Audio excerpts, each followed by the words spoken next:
there is sort of this conundrum to modernity, and it is that you can find yourself oscillating between appreciating the things that you have and cherishing the present moment.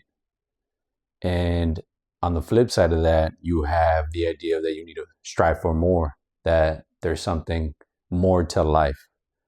There's a little bit more that you can extract from what you've been given. And so you kind of teeter-totter between the two.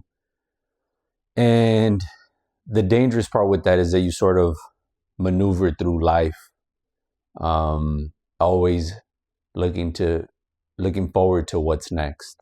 And you hardly ever get to appreciate the present and look at the things that are happening in front of you and the beauty that the world is, right? Whatever it is. And so that's sort of the dilemma, is like, what do you do? Do you sort of look back and think, you know what, I've accomplished enough. I've gotten as far as I can get. I'm comfortable with the way things are.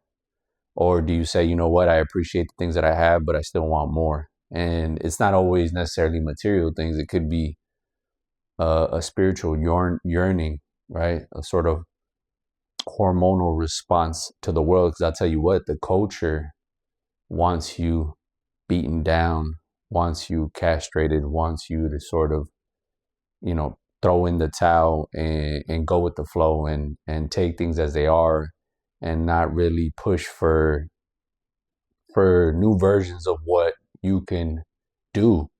And I tell you what, unfortunately, what ends up happening is that depression will set in. You will sort of feel that you're still water. You are not moving. And so depression, as they say, loves a target that doesn't move.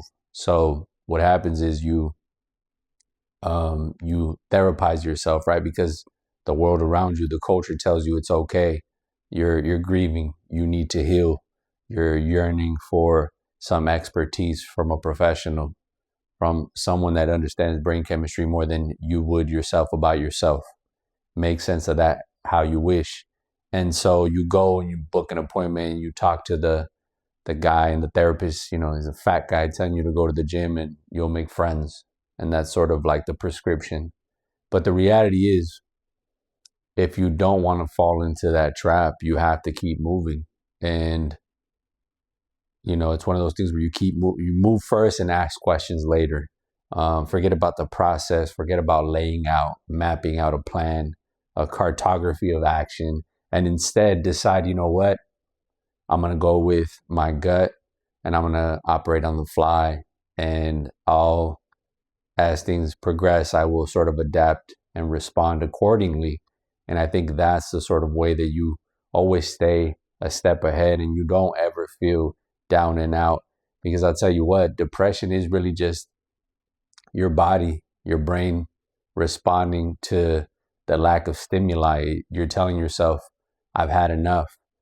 And that's your body telling you it's time to move. It's time to get something done. If that means you got to burn the boats to get it, then so be it. But that's just how your body's been designed to act and respond to. I venture to say, the lack of stimuli, right? You get comfortable. You have a cushy job, salary in place. Your needs are met. But there's still something there. There's still something missing. And I think that's what I mean. That's your body telling you it's time to move. It's time to get something done.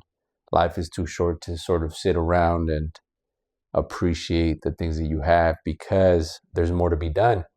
And everybody's clock is different, right? Everybody's sort of biological clock, if you will, is different in that regard. And if you never get there, then so be it. You're blessed. But if you do, then you know what you need to do. I hope this helps, and I'll see you in the next one.